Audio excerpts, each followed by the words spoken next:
I'm going to spend the next 5 to 10 minutes quickly sharing some ideas of how Teams and Teams devices can be used in classrooms and teaching environments.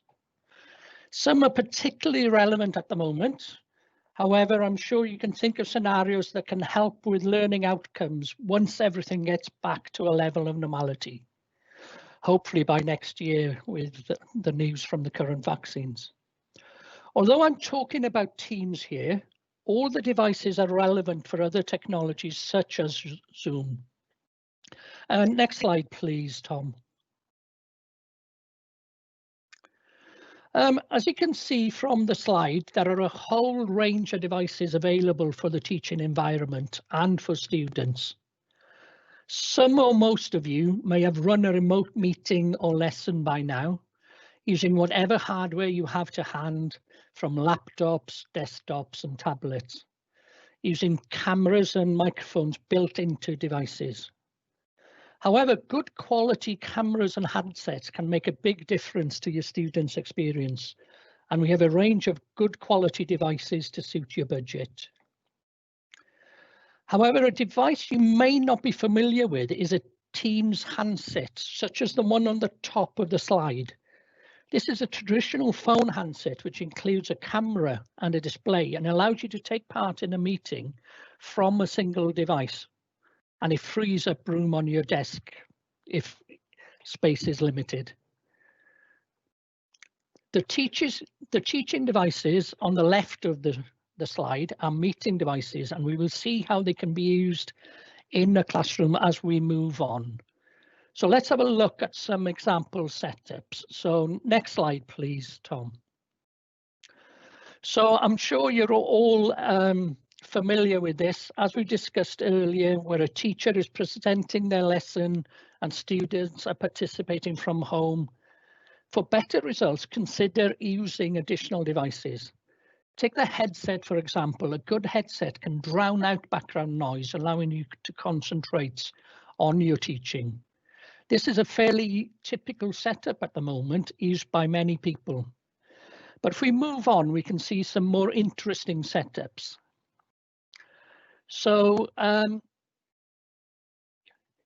you can find yourself in a situation, especially these days, where a whole class is self-isolating, or you could be teaching to another partner institution geographically remote from yourselves.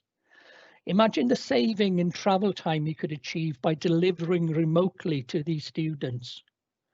By having a display, a camera, and a microphone in front of you with higher quality lenses and larger fields of view, more sensitive microphones, students can see you in a more natural teaching setting rather than being sat down in front of a laptop. So next slide, please, Tom. We'll take this a step further. So here you can see the scenario where some students could be self-isolating, classes can be split for social distancing, or you just need to record the lessons for students to review later in their own time.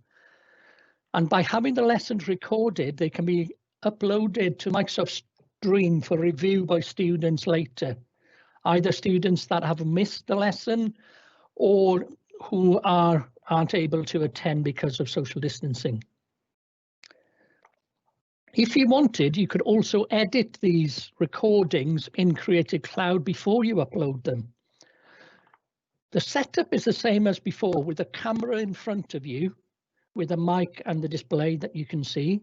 However, if you notice on top of the whiteboard, there is another camera there, and that camera records what's going on the whiteboard. And not only that, it uses machine learning to remove any obstruction from the teacher as they write, to give a better experience for the students.